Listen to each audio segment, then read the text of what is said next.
국민 앵커 백운기, 정확한 분석, 날카로운 시각. 백운기가 하면 다르다. 여러분 안녕하십니까, 백운기입니다. 윤석열 대통령이 자유총연맹 기념식에서 전 정부를 왜곡된 역사인식과 무책임한 국가관을 가진 반국가 세력이라고 칭하면서 종전선언을 노래하고 다녔다고 거칠게 비난했습니다.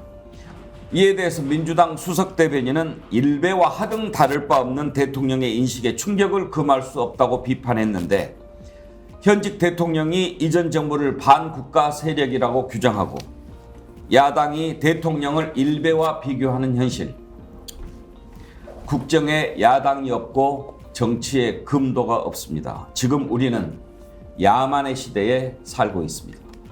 생방송 백운기의 정치본색 출발합니다.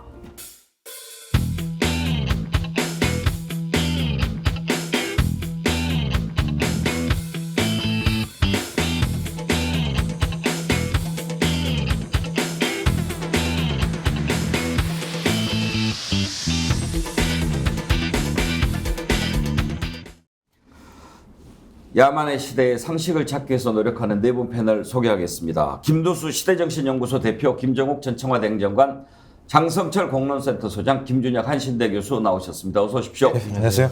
비가 많이 오죠? 예, 푹 쏟아집니다. 좋네요. 지금 마침 조금 그쳤는데. 지금은 좀 낮았는데 한 10분 전에 예. 지하철을 타고 오셨죠? 예, 예. 여기서 여기까지 좀 시간 걸립니까? 그렇죠. 뭐 빨리 그러면 한 8분 걸리는데. 바지 다 젖으셨죠? 그렇죠. 바지, 신발. 김준혁 교수님도 약간 걸어오셨죠? 같이 지하철에서 같이 그러셨어요? 걸어왔는데 저는 신발이 지금 완전히 다 젖어서 네. 신발을 새로 사야 되는 상황입니다. 그 정도입니까? 예. 요즘에는 비가 오면은 그 게릴라성이라고 폭우성, 그러나요? 네. 아주 그냥 뭐 앞이 안 보이게 왔다가 또 쨍해지고 날씨도 과격해지는 것 같아요. 여러분들의 활발한 댓글 참여 기다리겠습니다. 유튜브 실시간 댓글 참여해 주시면 소개해드리고요. 매일 두 분씩 선정해서 자연주의 화장품 글램모에서 드리는 선크림, 아이크림 세트 선물로 보내드립니다. 선정이 되신 분들 스픽스 이메일로 닉네임, 성함, 주소, 전화번호 남겨주시기 바랍니다. 그리고 스픽스 글램모가 함께 드리는 선크림 세트 주변에 많이 구입해서 나눠주시면 기쁨이 배가 됩니다. 글램모 선크림 지금 2+2 한정 수량으로 손선풍기 함께 드리고 있으니까요. 많이 구매해 주시기를 바랍니다. 자, 먼저 윤석열 대통령이 어제 자유총연맹 제69주년 창립 기념 행사에 참석해서 전 정부를 반국가 세력이다 이렇게 칭했는데요. 일단 그 발언을 먼저 듣고 패널들과 얘기를 나눠보겠습니다. 우리는 올바른 역사관, 책임 있는 국가관, 그리고 명확한 안보관을 가져야 합니다.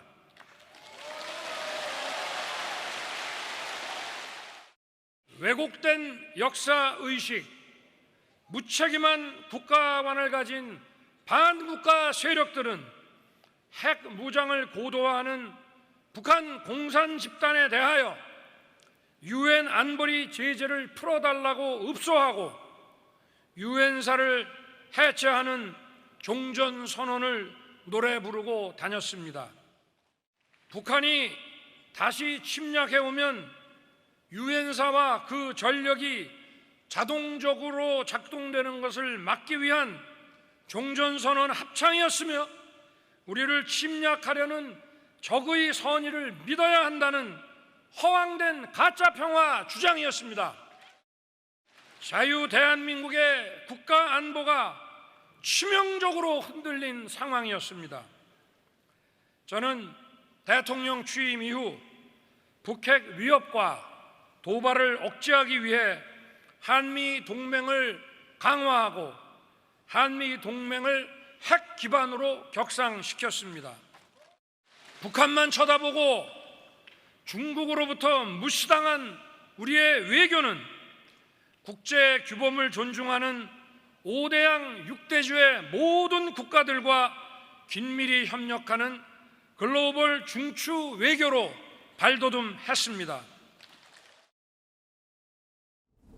네, 윤석열 대통령 연설 일부를 들어보셨는데요.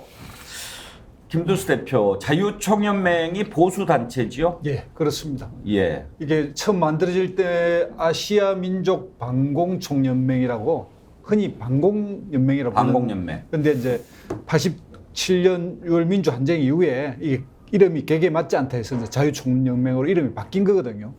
그리고 여기에 가서 대통령 연설이 김대중 대통령 이후에 뭐 24년 만이 24년 만이라고 하더라고요.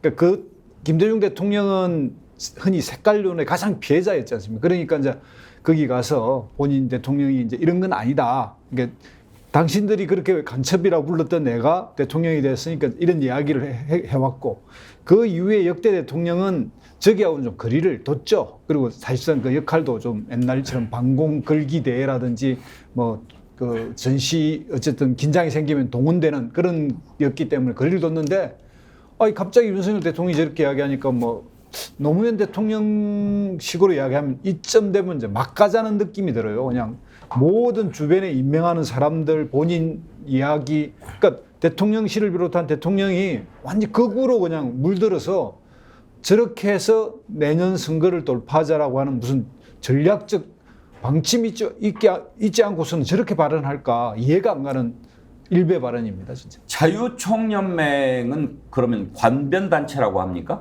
그렇습니다. 예, 합법적 보조금도 주고 그렇게 지원금도 있나요? 맞습니다. 그래서 바르게 살기 협회, 새마을운동, 자유총연맹 이 세 단체를 제가 알고 있는 예. 그러니까 합법적 보조금이 지급되는 관변단체로 알고 있습니다.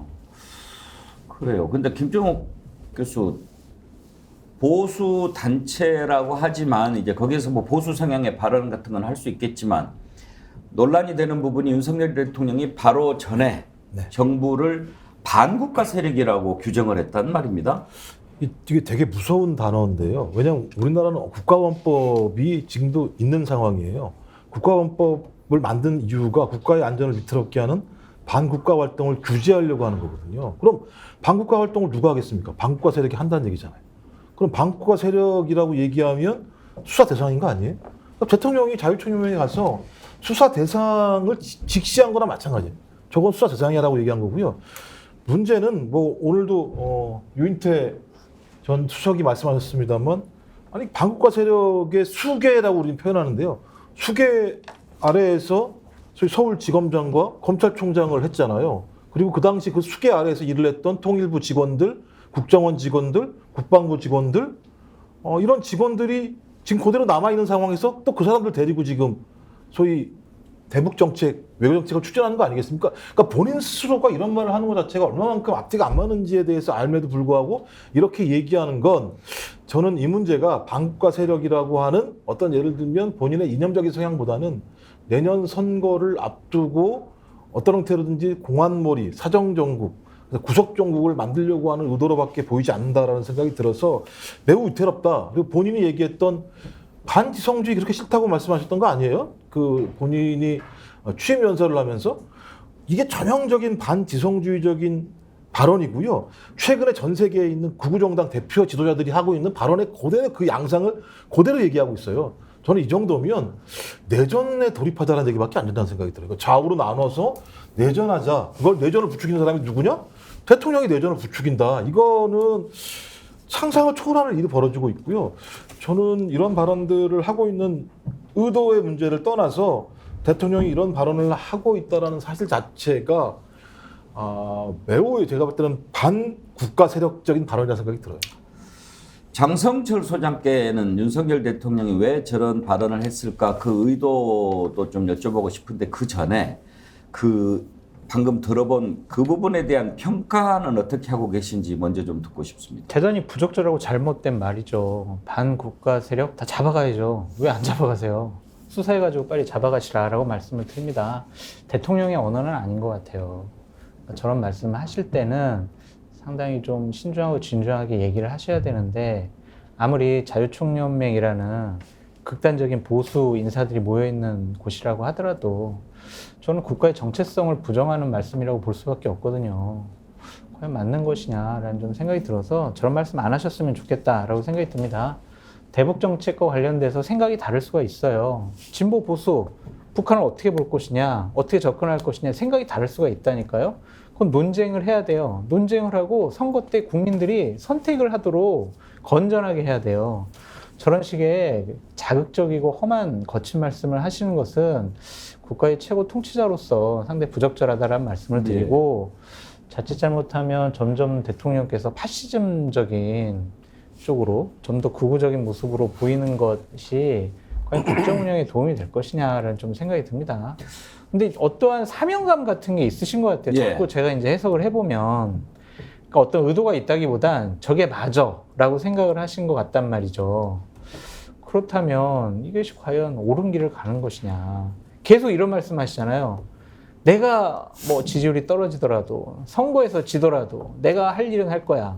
이건 되게 위험한 발언이거든요. 그래서 안 그러셨으면 좋겠어요.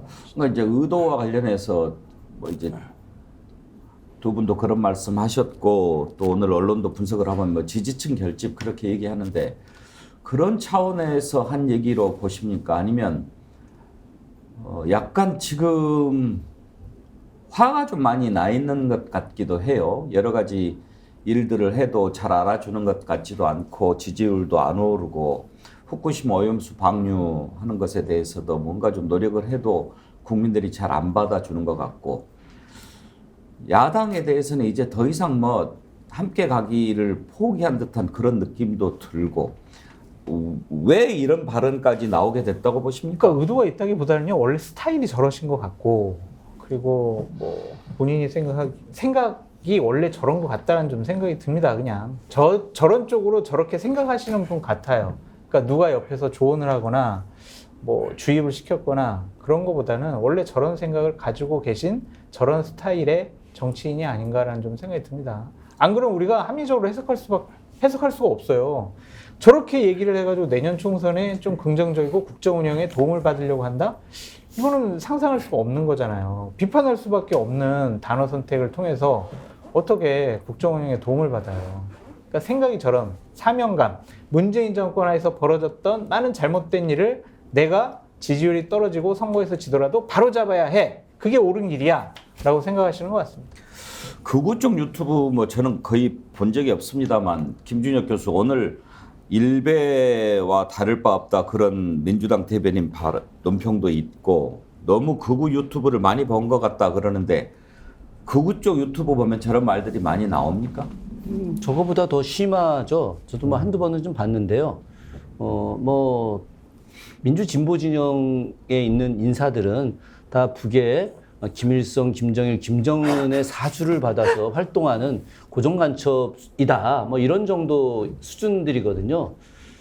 심각하죠. 심각하고 저도 뭐 풍문으로 들은 이야기인데 아직 확실한 건 아니지만 윤석열 대통령이 그 극우 유튜브 방송을 자주 본다라고 하는 이야기가 좀 세간에 돌고도 있는데 막 그런 영향도 있지 않을까 하는 생각도 들긴 합니다.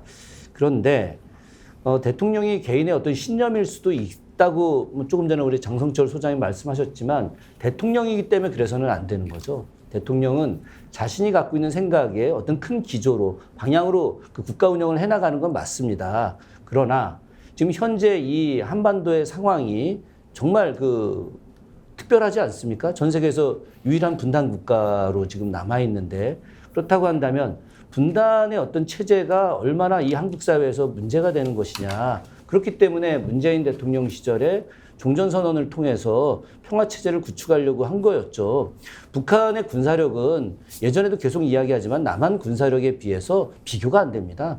대한민국 군사력이 전 세계 6위의 군사력을 갖고 있는데 북한은 지금 지금 쉽게 이야기하자면은 훈련할 때 그 훈련을 가동할 수 있는 석유조차 부족해요. 그래서 한미 군사훈련을 하게 되면 제발 하지 말아달라고 하는 이유가 바로 군사훈련 비용, 석유 비용이 없기 때문이다라고 많은 군사 전문가들이 이야기하고 있거든요. 그럴 정도로 어려운데 핵무기 개발하는 것하고 실제 전쟁을 하는 것하고는 분명히 다른데 이런 상황 속에서 평화체제를 거꾸로 구축하게 되면 경제가 얼마나 성장할 수 있겠습니까? 우리 대한민국이든 북이든 그런 것들에 대한 고민이 문재인 정부에서 있었던 것인데 그것을 이렇게 몰아붙이는 것은 대통령으로서의 자질 자체의 문제뿐만이 아니라 대통령실 전체가 문제가 있다고 봅니다. 예.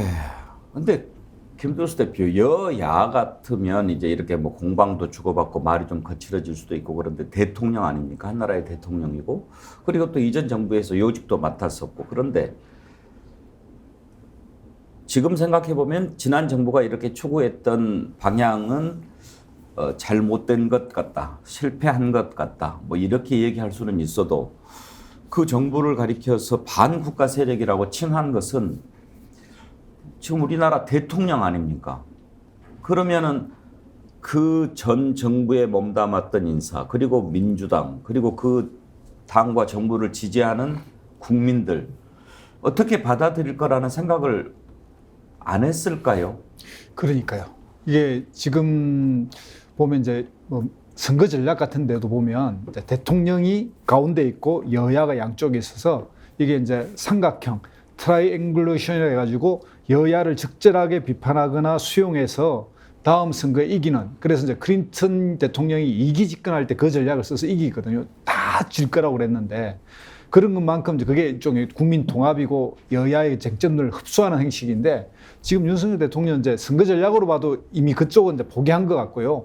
저는 이제 선거 전략 이전에 우리 사회에서 국가 안보관에 대해서 또는 한반도 전체에 대한 어떤 평화와 안보 이 문제에서 초딩적, 유화적 사고를 하는 사람들이 있다고 봅니다. 그러니까 전쟁이 곧 날 것 같고 휴전선이 무너지면 우리는 적화 통일되고 북한은 핵을 쓸 것이고 북한, 중국, 러시아는 한편이고 이런 식 생각을 하고 있는, 그러니까 이런 것을 관리하면서 그 긴장 속에서도 평화를 찾아가면서 대한민국이 글로벌한 역할을 하고 이렇게 세계 무대를 활동해 나가는 이런 역할들에 대해서 그 군사적 위협이 있더라도 그것을 다시 좀 큰 틀에 수용해서 평화로 바꿔내는 이런 힘, 그러니까 미국을 움직여 나가고 또 중국을 움직여 이런 식의 좀 자주적 생각을 해가는 그런 인식을 하는 반면에 그야말로 그냥 A가 오면 B가 오고 B가 오면 C가 온다는 식으로 기계식 사고와 유화적 사고를 가지고 완전히 미국, 일본 밑에 들어가지 않으면 우리는 죽어. 중국과 북한이 손잡고 우리는 전쟁을 일으킬까. 이런 식 생각을 해서 그런 식으로 대통령실과 대통령이 한편으로 움직이는 것이 최근의 외교고 이런 거 아닌가. 예. 그런 느낌까지 들어버립니다. 더 걱정스럽죠. 대통령의 표현이라고는 참 믿기 힘든 그런 발언이었습니다. 아름다운 독도님, 솔직히 언젠가부터 자유라는 소리가 너무 싫어졌습니다. 왜 자유를 자꾸 왜곡시키는지 모르겠습니다. 임서유님, 이 나라의 대통령이라는 분이 전 국민의 극우 대통령이라고 생각됩니다. 김무수님, 연설 비서관 문제 아닙니까? 그래요. 이런 것도 연설 비서관들이 다 쓸 거 아닙니까? 연설 비서관이 이렇게 썼겠습니까? 감히? 제가 볼 때는 본인이 다 가필한 거라는 생각이 들고요. 저기서 맨 처음에 이제 신념이라고 생각했어요. 왜냐하면 무슨 뭐 경산의 위원장, 김문수 위원장, 문재인 대통령 보고 조사파라고 얘기해도 그냥 뭐 유임을 시키고 최근에 박인환 예. 경찰 제도 개선위원회 위원장 뭐 이런 간첩이다라는 얘기 막 서슴없이 얘기하는 상황이어서 신념이라고 생각을 했는데 신념이라는 과정에서 갑자기 170석 얘기가 나왔잖아요. 대통령이 지금 했는지 안 했는지 확인은 안 됩니다만 사석에서 170석을 얻어야 된다는 얘기를 했다라고 보면 저는 누군가 주입했을 거라는 생각이 많이 드는 거예요. 칼로브가 이런 전략을 썼거든요. 칼로브가 아들 부시를 당선시킬 때 정치혐오를 엄청 부추기면서 투표율을 떨어뜨리고 자기 지지층을 최대한 딸딸딸 털어가지고 소위 간신히 승리하는 전략을 채택을 해서 그때 예를 들면 이런 식으로 막 아주 극단적인 발언하고 그다음에 젠더 갈등 유발시키고 다양한 방식을 통해서 당선된 사례가 있는데 저는 본인의 신념 플러스 소위 이 칼로브로 얘기되고 있는 어떤 참모분들이 왜냐하면 이게 MB 측 라인들이 이 전략을 많이 사용했었어요 과거에. 그것이 결합돼가지고 나타나는 것이 아닌가 생각이 들고 더 중요한 부분은 대통령 스스로가 반헌법적 발언을 막 하고 있는 거예요. 우리 헌법 전문에 의하면 평화적 통일의 사명을 갖고 있어요. 아니 평화적 통일을 하려면 정전 체제 하에서 종전 선언을 통해서 평화 체제로 가야 되는 것이 사실인데 종전 선언을 노래 부르고 다니는 사람들을 소위 반국가 세력이라고 얘기를 하는 이런 사유 방식을 가지고 있다면 본인 스스로가 헌법 앞에 선서를 했는데 헌법을 어기는 사례밖에 안 되는 거고 계속 가짜 뉴스, 가짜 발언을 본인이 계속 만들어내는 거잖아요. 저는 이 정도 상황이라면 신념으로만 설명하기 어려운 측면이 분명히 있다. 예. 제가 볼 때 신념으로만 얘기한다면 이렇게 얘기할 필요는 제가 볼 때는 없다는 생각이 들어요. 굳이 제가 볼 때는. 그래서 매우 누군가가 제안한 선거 전략과 결합되어 있는 의도적 발언이라고밖에 저는 상상이 안 돼요. 유인태 전 국회 사무총장은 오늘 그런 얘기를 했더라고요. 그러면 윤석열 대통령은 왜 반국가 세력에게 가서 검찰총장을 했냐 이러면서 요즘에 사람 쓰는 걸 보면 좀 윤 대통령이 극우 쪽으로 빨려 들어간다는 느낌을 받는다 이런 얘기를 하시더라고요. 한번 들어볼까요? 아니 원래 대통령이 현역 의원들 싹 다 데리고 5.18 묘역도 가고 뭐 4.3도 가고 이랬던 건데 그때의 윤석열 대통령, 윤석열 후보와 지금이 많이 다른 느낌이세요? 그러잖아요. 어제 한 발언으로 봐서는. 왜 바뀌고 있다고 보십니까 그러면? 근데 맨 주변에 그리고 뭐 좀 사람들 쓰는 것도 네. 뭐 그렇잖아요. 그 뭐 진실화해위원장에 네. 그런 극단적인 사람들을 쓰고 김광동 진실화해위원장. 또 뭐 경찰제도 뭐 발전위원장에 박인환 위원장, 문재인 뭐, 간첩 발언. 네. 글쎄요. 그러니까 자꾸 저런 사람들을 쓰는 걸로 봐서 점점 그쪽에 좀 포획이 돼가는 것 같아요. 너무 깊숙이 어떤 그 극우 쪽으로 이렇게 빨려 들어간다는 느낌을 받아요. 빨려 들어가는 것 같다. 네. 그러니까 뭐 지지층 결집을 위한 의도적 발언 아니었느냐 이런 논평하는 분도 계시던데 그건 아니라고 보세요? 그 지지층 저거 하려고 그러면, 아니, 물론 뭐 그 자리가 그런 자리였다고는 하지만 뭐 그런 거면 왜, 그럼 저 자기 지지층에서는, 그걸 김재원 의원은 왜 또 징계를 했어요, 그럼? 그렇게 따지면. 표창을 해야지. 나나님 이런 글 주셨네요. 이미 예견됐죠. 취임식 때 극우 유튜버들 초대하고 대통령실에 데리고 들어가고 검증도 안 된 장성철 소장 혹시 장 소장 보시기에도 윤석열 대통령이 좀 극우 좀 성향으로 흐르고 있는 것 같다고 보십니까? 그렇게 보여요. 그런 분들 쓰고 그런 발언을 강하게 하시는 거 보면 자꾸 중도 쪽이라든지 아니면 대한민국 국민들을 통합시키기 위한 그런 노력보다는 한쪽에 치우쳐져 있다? 한쪽 진영을 더 극단적으로 대변하고 있다? 이렇게 볼 수밖에 없죠. 왜 그쪽으로 치우칠까요? 환호받으니까 그러지 않을까요? 그냥 쉽잖아요. 그런 정치 하는 게. 이 트럼프 같은 경우도 그쪽에 공화당에 아주 극단적인 사람들 이렇게 뭐 그 사람들 의견 많이 반영하고 그 사람들이 환호받을 만한 얘기를 하니까 또다시 대통령 후보가 될 가능성이 높아 보이고 지지율이 떨어지지 않고 일정이 유지되잖아요. 그런 것들을 보면 윤석열 대통령이 어떠한 말과 행동을 하더라도 지지율이 뭐 35% 내외 이 정도에 유지되는 것은 이쪽 분들의 강력한 지지를 좀 받고 있지 않느냐라는 생각과 문재인 정권에 대한 반감이 보수층에는 분명히 있어요. 자꾸 아까 뭐 평화체제, 종전선언, 뭐 정전협정 이런 얘기를 하셨는데 그거에 대해서는 저는 김종욱 교수님과 다른 생각을 좀 갖고 있는데 그런 부분에 대해서 상당히 두려움과 뭐 잘못된 방향이다라고 생각하는 분들의 입맛에 맞는 얘기를 하는 것 같아요. 그런 생각 그 장성철 소장 말씀 들으면서 생각해 봤는데 김준혁 교수님 역사학자시니까요. 윤석열 대통령이 자꾸 쉬운 쪽으로만 가려고 하는 게 아닌가 그런 생각이 듭니다. 그러니까 나라를 생각하고 국민을 생각하면 내가 하기 싫은 것도 좀 해야 되잖아요. 그런데 자꾸 듣기 좋은 얘기만 들으려고 하고 이쪽이 편하고 사람은 본성이 쉬고 싶고 눕고 싶고 그렇지 않습니까? 옛날에 지금보다 훨씬 더 많은 절대 권력을 가졌던 왕도 하고 싶은 대로 하지 못하게 장치도 만들고 노력도 하고 그러지 않았습니까? 당연하죠. 조선시대 국왕이 하루에 평균 수면 시간이 얼마나 되겠습니까? 많으면 4시간입니다. 보통 한 3시간 정도 자죠.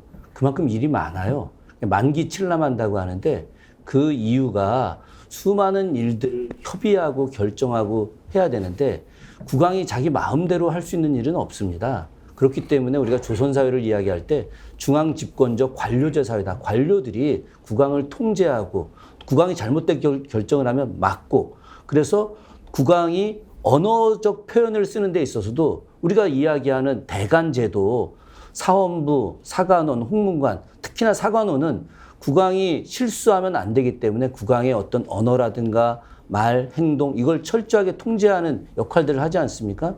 하다못해 조선시대 때도 이렇게 하고 있는데 지금 윤석열 대통령의 모습을 보면 아예 그런 시스템 자체가 없다. 그리고 저는 이런 생각이 좀 듭니다. 야, 역사가 이렇게 똑같이 데자뷰 될 수가 있을까? 실제로 현재 윤석열 대통령의 모습을 보면 거의 인조반정의 주인공이었던 인조하고 똑같습니다. 오로지 대의명분만 내세우면서 광해군이 했던 중립 외교를 철저하게 무너뜨리죠. 그리고 그 이후에 새로 집권 세력들이 오로지 죽은 명나라에 대한 대의명분, 그것만 강조하면서 국가의 존립, 외교 이런 거 일체 신경 안 쓰지 않습니까? 그러니까 오늘로 치면 당시의 서인 세력들이 극우 세력들하고 거의 다르지 않거든요. 그 사람들 말만 듣고 그 사람들하고 같이 행동하고 그래서 엄청나게 성장하는 후금 세력들을 막 무시하는 듯한 발언을 하다 끝내 어떤 결과가 났습니까? 병자호란, 정묘호란, 병자호란 일어났지 않습니까? 그래서 수많은 사람들이 죽고 고통받고 당시에 청나라로 끌려갔던 우리 백성만 60만 명입니다. 그 엄청난 일들을 이들이 다 망가뜨려 놓은 거야. 그리고도 본인들은 그 뒤에 계속 대의명분 내세우면서 호의호식하면서 살았거든요. 이렇게 해서는 안 되는 거죠. 김준수 대표 임기 말이면 이제 대통령이 좀 지치기도 하고 그래서 편한 얘기만 듣고 싶어 하고 그럴 수는 있겠지만 이제 1년 지나지 않았습니까? 그러면 저런 방향으로 간다. 주변에 있는 참모나 지인이나 나라를 걱정하는 사람들이 대통령한테 좀 이야기를 하고 그럴 것 같은데. 지금 보면 대통령이 옛날부터 이런 생각을 노골적으로 한 것 같지는 않거든요.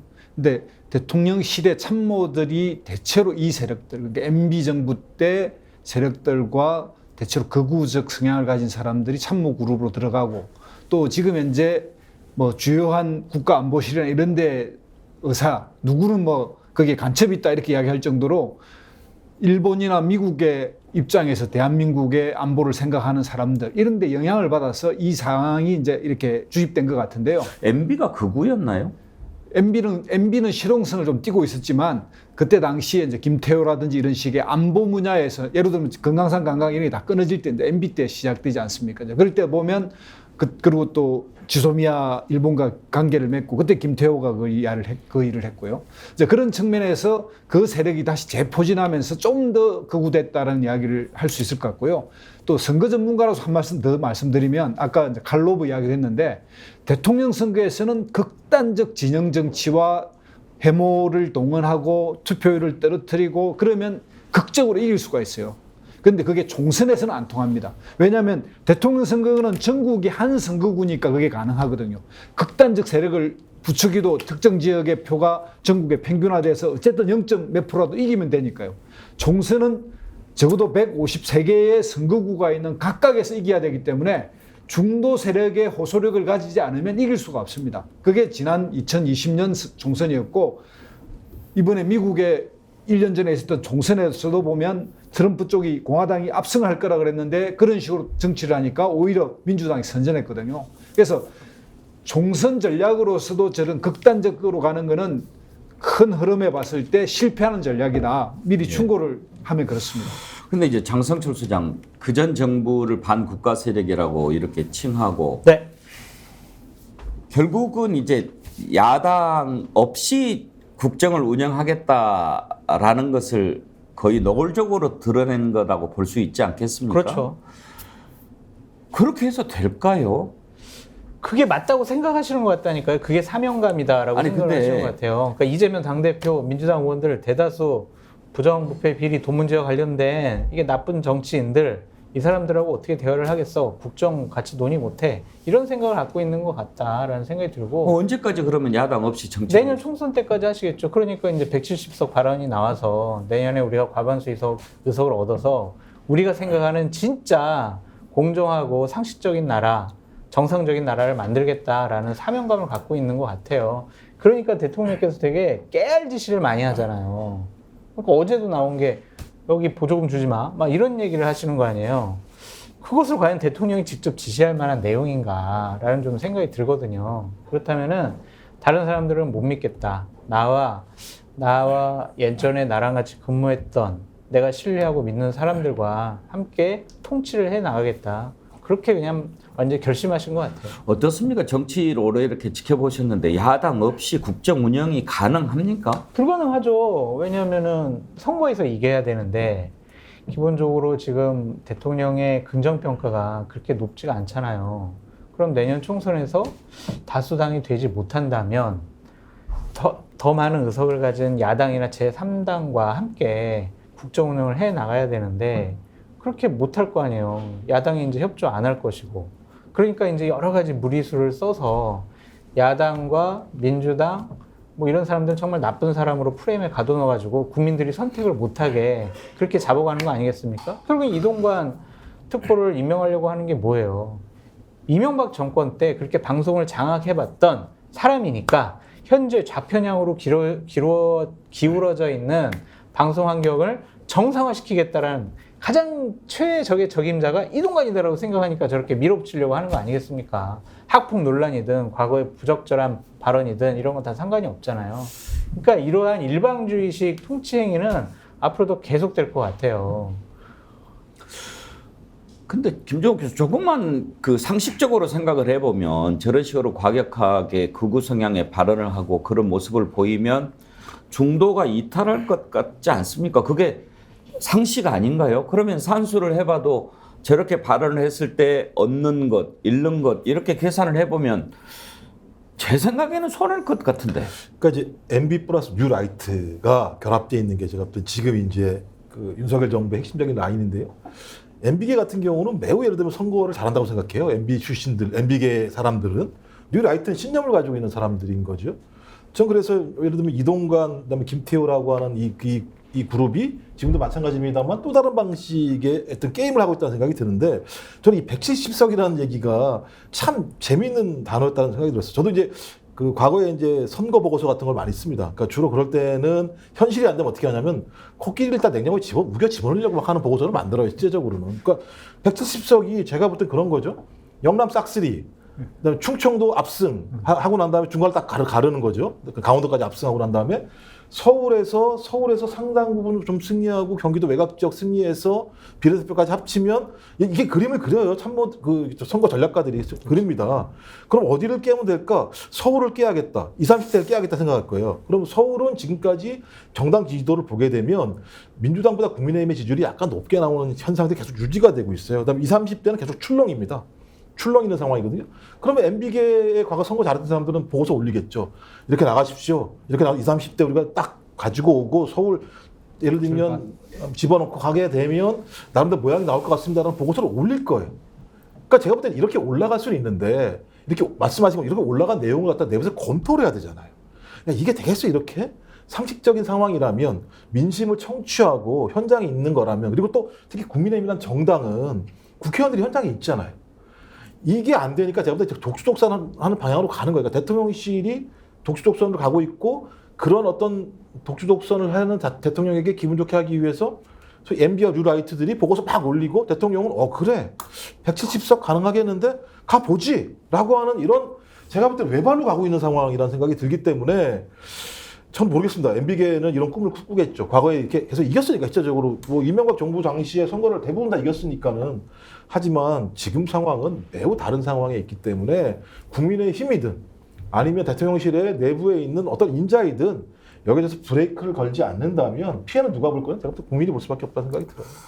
김준혁 교수님 어떻게 해야 될까요? 옛날 같으면 뭐 상소를 올리고 뭐 그렇게 했을 것 같은데. 제가 이걸 푸는 역사적 사건을 한번 말씀드리겠습니다. 예. 똑같은 일들인데 영조가 이제 왕이 됐어요. 영조가 왕이 됐는데 영조의 지지 세력들이 노론이었거든요. 이 노론 세력들이 이제 영조를 이제 등에 업고 당시 그 이전에 숙종대에 자기들과 경쟁했던 소론과 남인을 무차별하게 탄압하자고 했어요. 그래서 정말 무차별하게 탄압을 했습니다. 그 결과 어떤 일이 생겼느냐? 영조 4년에 이인좌의 난이라고 하는 엄청난 밀란이 있었습니다. 당시에 전국에 있는 남인들 또 소론들 다 결합하고 명망가들도 다 결합하고 뭐 역관들, 상인들, 무인들 다 결합해서 이제 노론의 탄압이 너무 극심하니까 안 되겠다 해서 일어났어요. 그래서 이들이 청주성도 점령을 합니다. 백성들이 충청도 할 때 이 청주성을 점령했다. 이 우리 역사에서 전봉준 장군이 전주성 점령한 거하고 이인좌가 청주성 점령한 거, 홍경래가 저 안주성 점령한 거 이 3번밖에 없어요. 그런데 이때 결국은 엄청난 관군을 동원해서 제압을 하죠. 자, 그럼 영조는 어떻게 했을까요?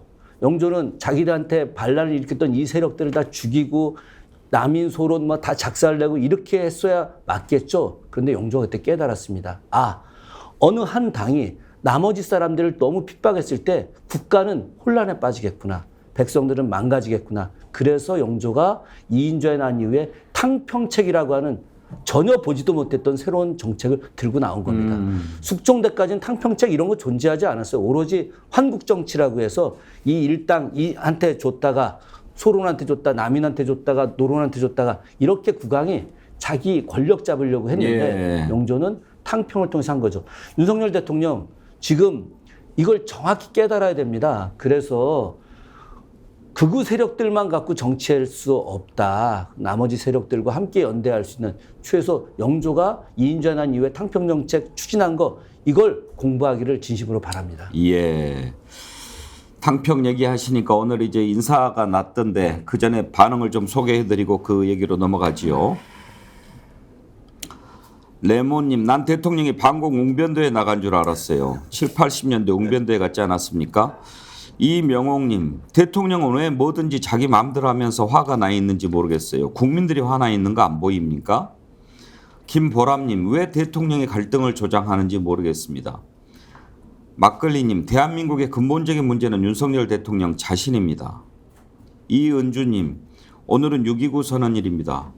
그렇군요. 민주주의를 쟁취하기 위해서 투쟁했던 분들의 값진 희생과 피로 이뤄낸 결과입니다. 신군부의 국군사 독재 청산의 전기가 되었고 직선제를 가능하게 했습니다. 극우임을 스스로 인정하는 대통령을 보면서 민주주의를 지키기 위해 희생되신 분들의 심정이 어떨까 생각하면 통탄스럽기 그지없습니다. 블루 927님, 왕정시대에도 백성들 눈치는 봤습니다. 네, 많은 분들이 의견 주셨는데요. 임서윤님, 대통령한테 세상이 바뀌었다고 전하라, 이 얘기를 하고 싶네요. 많은 국민들이 대통령의 거친 발언이라고 해야 될까요? 좀 선을 넘은 듯한 발언 걱정을 많이 하고 있습니다. 속보가 떴네요. 대통령실에서 인사 발표를 했습니다. 그런데 방통위원장 지명은 하지 않았네요. 명단들을 좀 볼까요? 문화체육관광부 2차관에 역도 선수 장미란 선수가 임명이 됐다는 게 상당히 좀 눈에 띄고요. 자, 통일부 장관의 김영호 성신여대 교수, 국민권익위원장의 김홍일 전 대검 중수부장 장관급이고요. 문체부 2차관의 장미란, 국토부 1차관의 김호진 대통령실 관리비서관, 해양수산부 차관의 박성훈 국정기획비서관, 이렇게 차관급 13명도 교체가 됐습니다. 한번 좀 짚어볼 텐데 먼저 이동관 방통위원장 지명이 안 된 게 조금 특이한데 장성철 소장, 이유가 뭘까요? 그러니까 여러 가지를 살펴볼 수가 있는데 어차피 임기는 7월 달부터 8월 달부터 시작을 하니까 예. 뭐 미리 지금 지명해서 뭐 하겠느냐라는 생각도 있는 것 같고요. 또한 다른 얘기는 많이 좀 들어간대요. 그러니까 이동관 특보가 부적절하다라는 의견이 좀 상당히 계속 대통령께 많이 들어간다. 그래서 고심하고 있는 것일 수도 있다라고 생각이 들고, 뭐 제가 참모라도 뭐 벌써부터 지명을 해가지고 괜히 논란을 길게 끌어갈 필요는 없지 않겠느냐라고 건의드릴 것 같습니다. 만약에 지금 청문회 하면 한 번 더 해야 되나요? 그러니까 이럴 수 있죠. 그냥 내정하고 지명한 상태로 하고 이제 7월 31일까지는 김효재 부위원장 체제로 운영을 한 다음에 8월 달에 이제 새롭게 시작을 하면 되겠죠. 그래서 예. 지명과 임명은 좀 다른 거니까요. 이동관 방통위원장 지명이 빠진 게 좀 눈에 띄는데 김두수 대표는 장성철 소장 분석에 동의하십니까? 물론 이제 그게 뭐 고려되는 것도 있는 것 같고요. 그러니까 이제 2번 해야 된다. 청문회를 2번 해야 된다. 이 문제도 있는 것 같고 또 하나는 어쨌든 대통령도 양심이 있으면 시간을 끌어야죠. 그리고 여론을 봐야죠. 지금 최소한 뭐 그 정도는 해야 된다고 생각하는데 그래서 이번에 뺀 것 같아요. 아무리 뭐 정말 막가는 정치를 하더라도 이번에 이렇게 해버리면 이 모든 인사 자체가 다 꼬여버릴 가능성도 높기 때문에 이제 그렇게 한 것 같은데 지금 이제 인사가 나왔던 김용호 교수도 극우에 뭐 완전히 통일관 자체가 이제 그 일부 그 시민단체가 발표했지만 통일부를 파괴하려고 하는 사람으로서 평소해왔던 발언 이런 것들에 의해서 부적절하고 김홍일 전 고검장도 사실 뭐 옛날 MB 때 그 무죄를 그 선거 때 그 무혐의를 준 사람인데다가 적절하지 않다는 의견들이 많은데도 불구하고 강행하는 것 같고요. 뭐 장미란 역도 선수 같은 경우는 대중성을 보고 하는 것 같은데 뭐 문재인 정부 때도 그 저 수영 선수 누구죠? 최윤희. 네, 최윤희 수영 선수를 했기 때문에 아마 그런 거에 뭐 대비해서 한 것 같은데 지금 이 그 인사 문제에서는 어제 연설과 연결되는 일맥상통한 흐름 속에서 인사를 하고 있다. 그리고 부적절하다. 그리고 대법관 인사에서도 뭐 특정 그 연구단체가 하면 안 된다고 막 협박하고 그래가지고 뭐 부분적으로 좀 성공했지 않습니까? 근데 그런 걸 보면 윤석열 대통령이 인사에서도 어쩌면 이렇게 못하느냐 이런 이야기가 들립니다. 그래요. 지금 통일부 장관에 지명된 김영호 성신여대 교수는 개인 유튜브가 있나 봐요. 김영호 교수의 세상 읽기 이런 유튜브가 있는데 상당히 극우적인 그런 성향의 영상을 많이 올렸다고 올라와 있어요. 김정호 교수. 특히 이런 얘기도 했어요. 김정은 정권 타도 박근혜 전 대통령 탄핵 평결은 체제 전복 세력의 붉은 카펫을 깔아주는 결과 촛불 시위는 전체주의적. 그러니까 이제 대통령의 앞부분에 그 연설 내용을 가지고 너무 극우 쪽으로 흐르고 있다라고 하는데 뭔가 좀 그쪽으로 가고 있는 것 같네요. 아니 말씀드렸지만 김문수, 박인환 다 그런 흐름들을 가지고 있는 거고요. 제부터 이 김용호 장관은 통일부로 가면 안 되죠. 그럼 국방부로 가셔야 되는 거죠. 김정은 타도를 하는데 통일부로 하는 게 남북 간 대화를 하는 데인데 지금 권영세 장관도 아무것도 못하고 왔어요. 남북 관계가 딱 중단되는 상황이면 통일부가 할 수 있는 게 거의 없어요. 실제적으로. 그냥 앉아있다 오는 거예요. 제가 볼 때 그럼 김용호 장관은 뭐 할 거냐? 이데올로그 역할을 할 거예요. 도처에 돌아다니면서 남북 관계를 개선하는 문제가 아니라 북한이 무엇이 문제인지, 북한 인권이 무엇이 문제인지, 왜 대통령의 발언이 정당한지에 대한 이데올로그의 역할을 하기 때문에 그럼 그건 국무위원 역할을 하는 게 아니에요.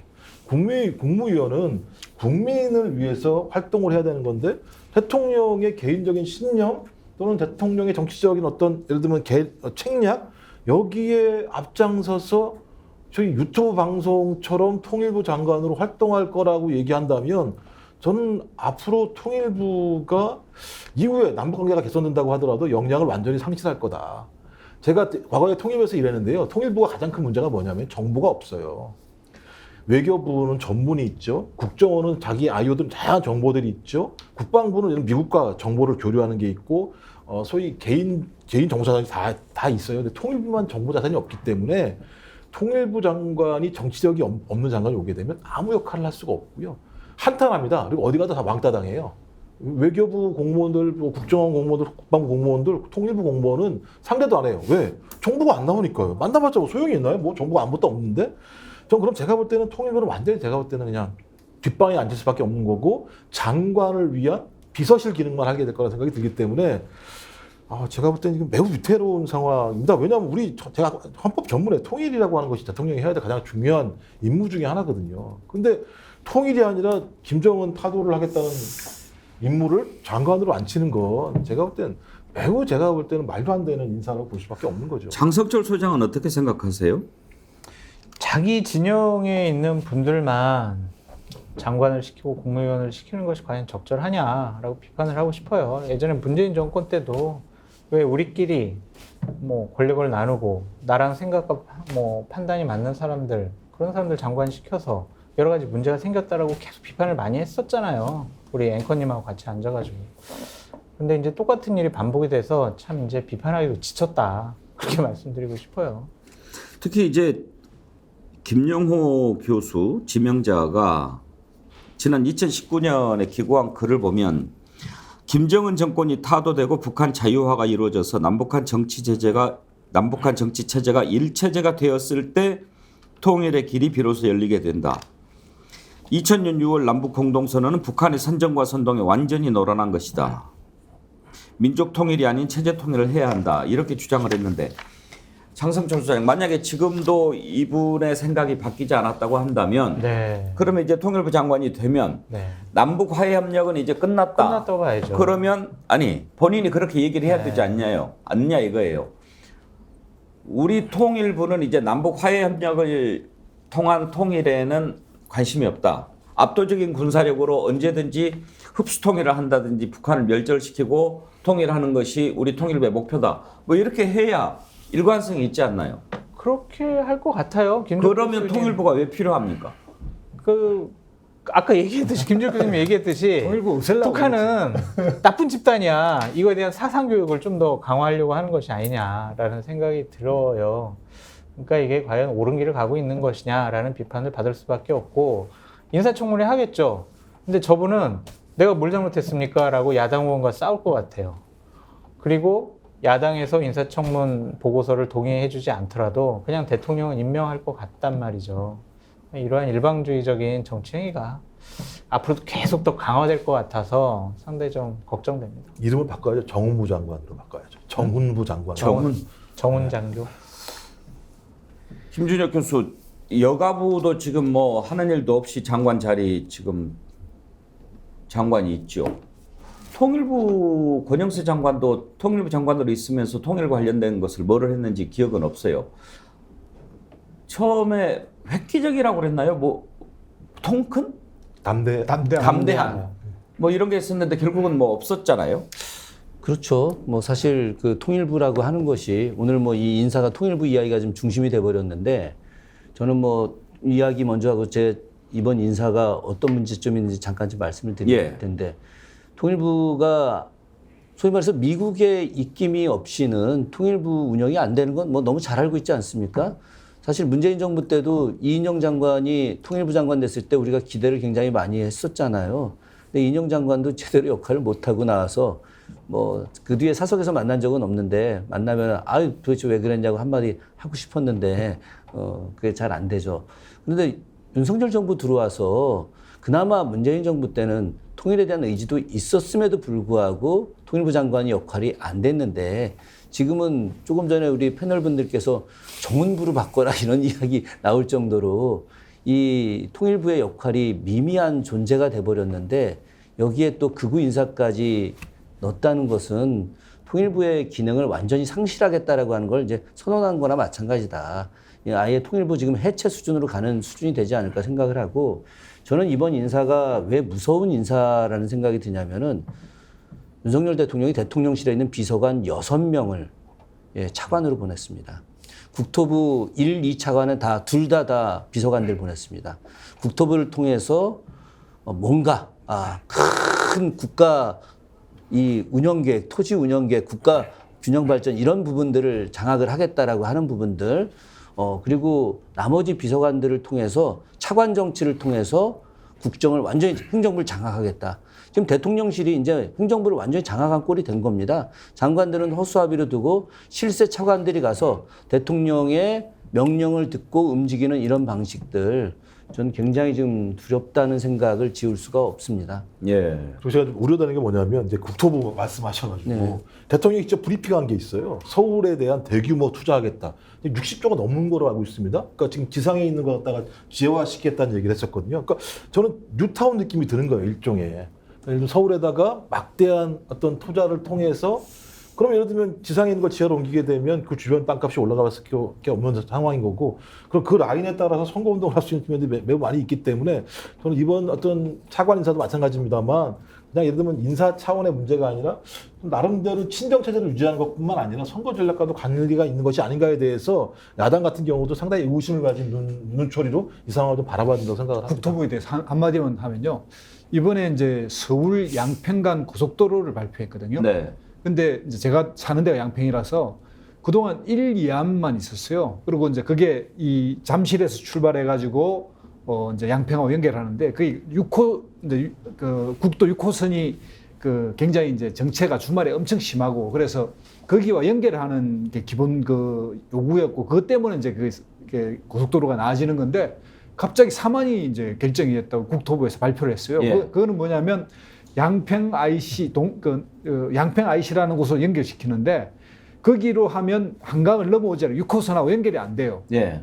그러니까 이제 왜 이런 결정했지 의아했는데 어제 그 민주당에서 발표했는데 여기에 IC 그러니까 그 남양 양평 IC인가 거기에 12빛이 김건희 씨 가족과 김건희 씨의 땅이 있다는 겁니다. 500m 안에. 이게 갑자기 바뀌었다는 예, 거죠. 그래서 이게 국토부가 이렇게 갑자기 바뀐 원인 그리고 한 번도 이것에 대해서 의논하지 않고 이 안이 없었는데 4만이 없었는데 갑자기 이렇게 4만이 발표한 이유는 명백히 어떤 이런 곡절이 있을 것이다. 그런데 국토부의 차관이 둘 다 비서실에서 지금 갔잖아요. 이런 게 다 연결되어 있던 느낌이 들어서 이거는 이제 어제 그 시민단체와 민주당이 이걸 발표를 했지만 앞으로 큰 이제 그 쟁점이 될 것이고 지켜봐야 될 것 같습니다. 참으로 믿기 힘든 얘기입니다. 여기에 예. 더해서 해수부 차관이 비서실에서 갔고 또 환경부 차관이 비서실에서 갔어요. 비서관들이. 그러면 후쿠시마와 관련된 핵 오염수 무단 폐기와 관련해서 해수부와 환경부의 문제가 굉장히 커질 텐데 이걸 대통령실에서 다 갔으니 이 문제를 이제 해결하라고 이제 간 거죠. 무마시키라고. 또 국토부 관련해서 이제 제2의 4대강 사업처럼 관련해서 건설업자들부터 시작해서 엄청난 이 60조를 투여한다고 하는 것은 4대강 사업보다 더 큰 비용이 나가는 건데 심히 걱정스럽습니다. 비서관 출신들이 대거 차관으로 많이 발탁이 됐는데 장성철 소장 대체로 차관은 전문성을 가지고 있고 이제 장관이 정무적으로 움직이고 그러지 않나요? 그런데 물론 뭐 대통령실에 있던 비서관들도 전문성이 있는 사람들이 많이 가기는 하겠지만 그렇죠. 네.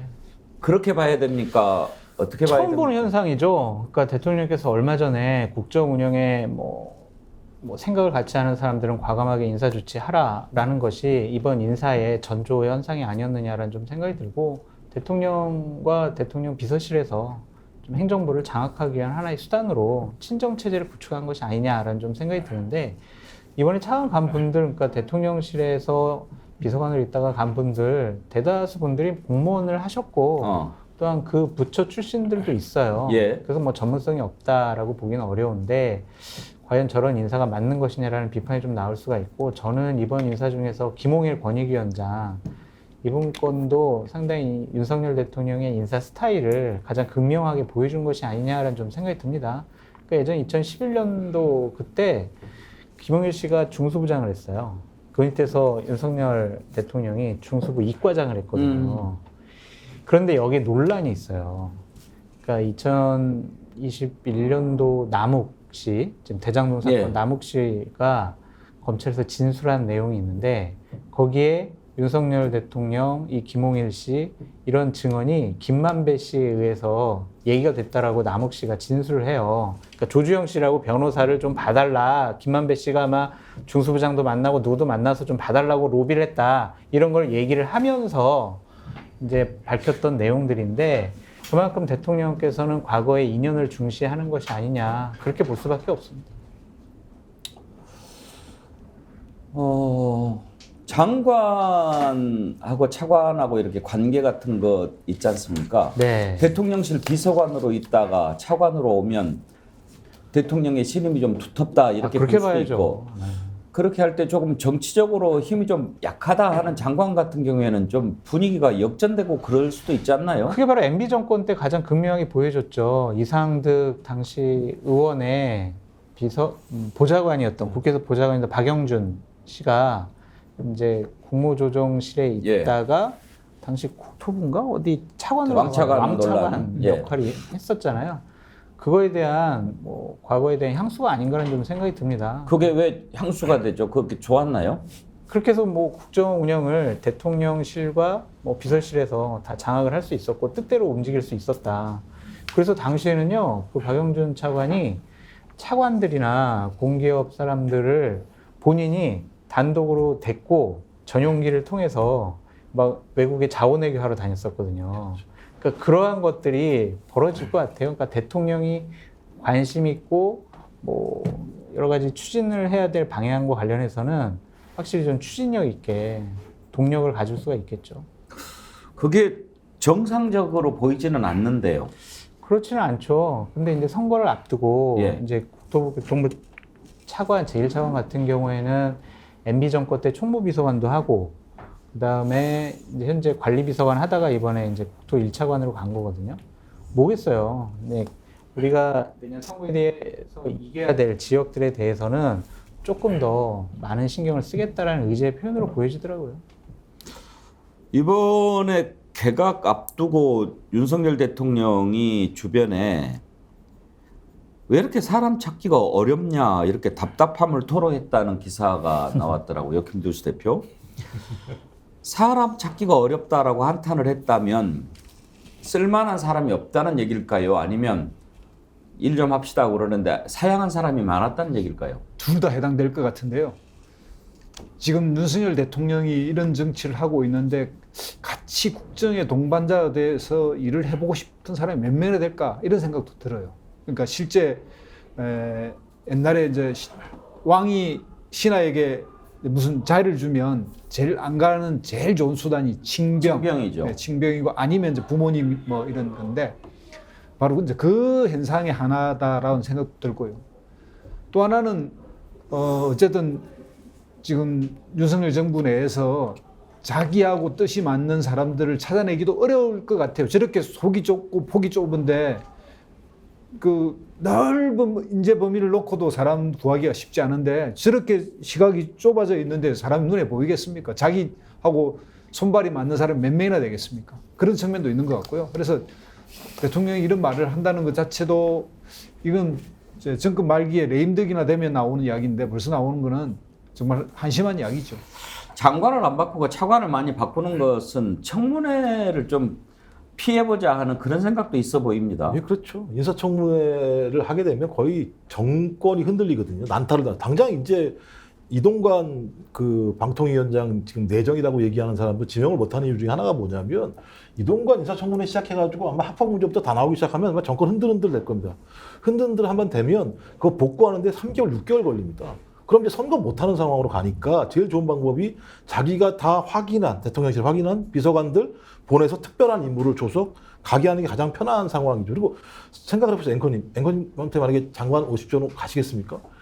국민들 60% 정도가 반대하는 사람인데 집에 가면 제 아들이 딸이 거기 왜 갔어라고 친구들이 너 거기 왜 갔어라고 얘기할 거고 또 이 나라 하에서 보수층에서 그 정도 자리까지 올라가려고 하면 깨끗이 올라가기가 또 어렵다라고 하니까 본인의 때가 또 꽤 있는 측면들이 있다는 생각이 분명히 들기 때문에 그리고 또 이분 또 1시간 얘기하면 59분 본인이 말씀하신다면서요.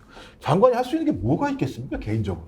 저 같아도 오라고 하더라도 아이고 다음번에 가겠습니다라고 얘기할 수밖에 없을 것 같고요.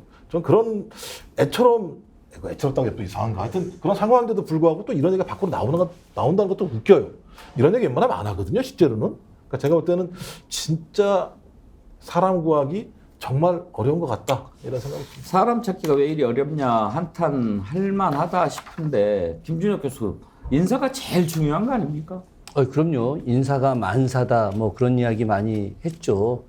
뭐 과거 역사에서도 그 인사를 갖다 얼마나 잘하느냐 그것이 바로 이제 탕평이고 그것이 바로 그 군주의 능력 아니겠습니까? 지금도 역시 마찬가지로 인사가 중요한데 우리가 지난 문재인 정부에 대한 비판을 할 때 인사를 너무 못했다 이런 이야기 솔직히 지금 우리 진보진영 내에서도 많이 하고 있거든요. 그런데 지금 윤석열 정부의 인사는 뭐 그거하고는 비교할 수 없는 내용들이고요. 저는 조금 전에 아까 우리 김종욱 교수님 뭐 애처롭다라는 표현을 좀 살짝 하셨는데 저희 이 방송에서 이런 얘기해도 괜찮은지 안 돼요. 모르겠는데 하지 마세요. 아니 하지 마세요. 나는 장미란 교수가 애처롭다는 생각이 들었어요. 이 딱 인사안을 보고. 저도 그렇습니다. 아 도대체 여기 왜 갔을까? 우리 정말 이 너무 이미지 좋은 장미란 교수가 여기 가서 역할도 난 제대로 하기 어렵다고 보거든요. 예전에 이벤트성으로다가 아시아의 인어라고 하는 최윤희 씨 문체부 2차관 지금 똑같은 자리인데 했다가 아무것도 못하고 그냥 나왔어요. 관료들이 말 잘 듣지도 않고 그렇다고 해서 또 체육 행정이라든가 관광 이게 체육만 하는 게 아니라 문화 관광 같이 다 하는 거거든요. 그렇기 때문에 장미란 교수가 오히려 나중에 이후에 계속 존경받는 사람으로 남을 수 있었는데 이 건 때문에 윤석열의 인물로 찍혀서 그 이후에 좀 힘들지 않을까 하는 그런 애처로운 마음이 들어서 좀 안타깝습니다. 근데 2차관은 체육 분야를 담당을 하고 있고 체육하고 관광 두 가지예요. 아니요 1차관이 그리고 2차관은 저기 체육 분야를 아니 그러니까 제가 다 확인하고 근데 2차관이 체육하고 관광 두 가지로 바뀌었습니다. 예. 근데 어쨌든 2015년 때부터 장미란 씨 같은 경우에는 보수 쪽에서 영입하려고 했었고요.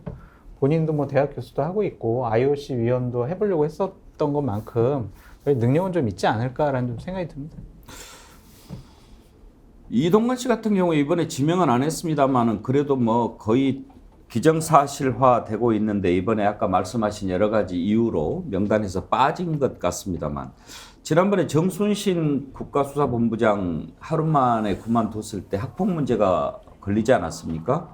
이동관 씨도 지금 그 문제가 계속 논란이 되고 있는데 오늘 경향신문 기사를 보니까 법무부가 들끓는 이동관 학폭 논란에도 하나고에 자료 요청을 안 했다 이런 기사가 나왔어요.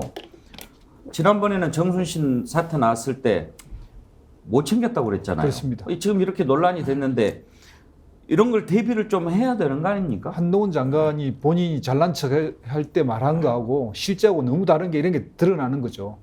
그때 당시 법무부가 이제 자기가 그 할 때 인사검증단을 자기 밑에 둘 때 자기 책임지겠다 이런 말까지 했고요.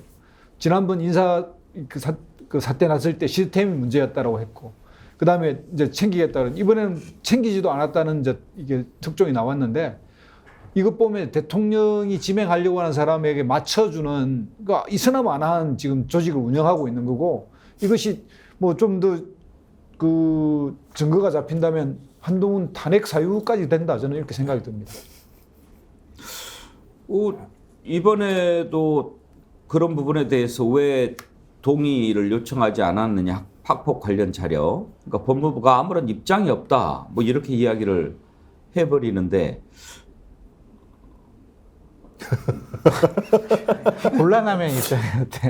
아니, 그러니까 일단 기본적으로 한동훈 법무부 장관은 사퇴해야 돼요. 왜냐하면 본인이 국회에서 책임지겠다고 얘기했거든요. 그러니까 위증이에요.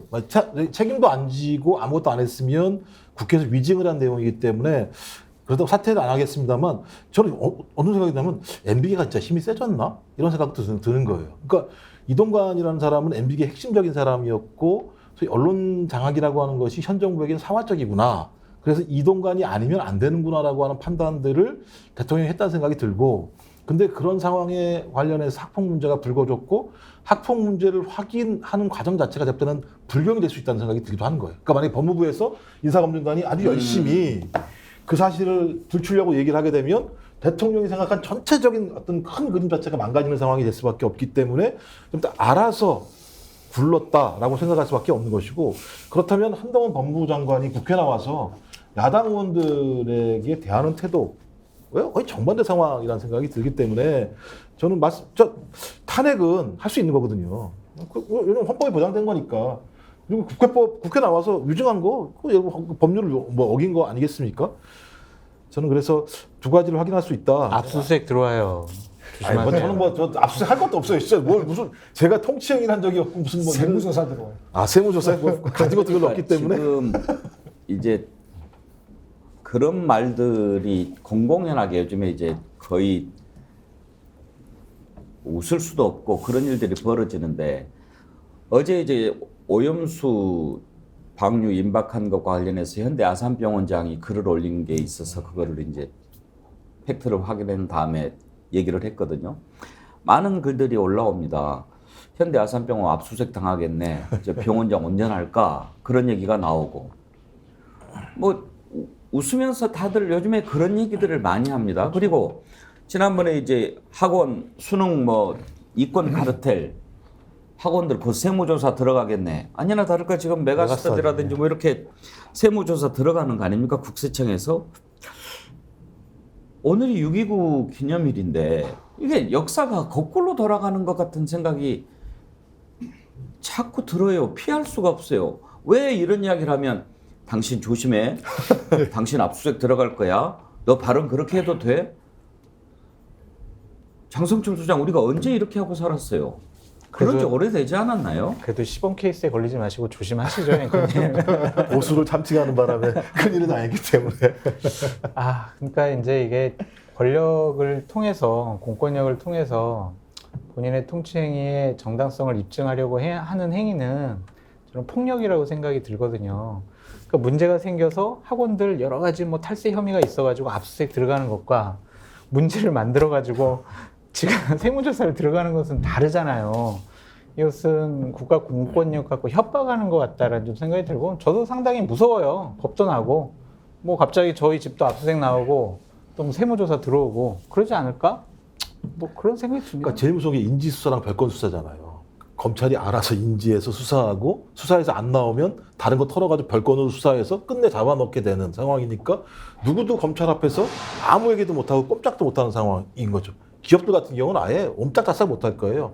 세무조사 들어오고 압수수색 들어와서 걸리면 기업이 망하는데요. 뭐 심각한 거죠. 진짜로. 근데 이번에 학원에 대한 세무조사 관련해서 야당에서 그런 의혹을 제기하는데 김두수 대표 일리가 있는 얘기입니까? 그러니까 지금 이제 순서는 대통령이 킬러 문항 얘기했고 이권 카르텔 얘기했고 학원에 문제가 있어서 이제 학원 또 세금 뭐 포탈한 거 없는가 이런 것도 보기 위해서 세무조사 한다. 그런데 이제 야당 일부에서는 이 발언이 그냥 나온 게 아니다. 총선을 앞두고 학원으로부터 야당으로 흘러들어가는 자금줄을 차단하기 위해서 만든 것이 이렇게 됐다. 그런 주장도 나오던데 일리가 있는 주장이라고 보십니까? 저는 뭐 예를 들면 옛날에 학원 이런데 좀 586 그 세대가 학원 산업을 한국 학원 산업을 주도적으로 이끌어간 건 사실인데 그렇다고 해서 그들의 자금이 정치권으로 들어온다든가 연계됐다는 것은 정말 오바된 생각이라고 저는 생각하고요. 실제 이제 그 윤석열 대통령은 이런 생각을 하는 것 같아요. 그러니까 일타 강사라든지 우리 사회에서 뭐 1년에 200억, 300억 버는데 그리고 이런 것이 사교육하고 연결되어 있어가지고 그런 쪽을 치면 실제 많은 표를 얻을 수 있을 것이다. 이렇게 좀 착각을 한 거 아닌가 이렇게 생각이 드는데 그 한국의 공교육 정상화라든지 이런 걸 사교육 문제를 구조적으로 보지 못하고 입시 문제로 접근하는 순간 대부분 다 실패했거든요. 입시는 사교육의 상당 부분을 차지하지만 그 전체의 구조적 원인으로 보는 것보다는 한 30%, 7대 3밖에 안 되는데 이런 식으로 접근을 해서 결국은 이제 뭐 지금 학원 5개인가 지금 세무조사 들어갔다고 그러는데 뭐 더 늘어나겠죠. 이래 되면 그 일종의 이제 그 사학이라고 부르는 중에 제야 사학이라고 부르는데 농담을 학원을 이런 세력을 다 적대화시키면 결국 뭐 내년 총선에서 오히려 표를 얻는 게 아니라 표를 잃고 실패할 거다 저는 그렇게 생각합니다. 김준일 교수 지금 뭐 시즌2 얘기가 자꾸 나오지 않습니까? MB 시즌2. 학원을 상대로 한 대대적인 세무조사가 이명박 정부 때 있었고 지금 그 뒤로 처음이라고 그래요. 네. 저는 그래서 심각하다는 겁니다. 이명박 정부 시즌2이기 때문에 통일과 관련된 문제도 이명박 정부 시즌2, 국토와 관련된 문제도 이명박 정부 시즌2, 환경과 관련된 것도 시즌2, 지금 교육과 관련된 것도 시즌2거든요.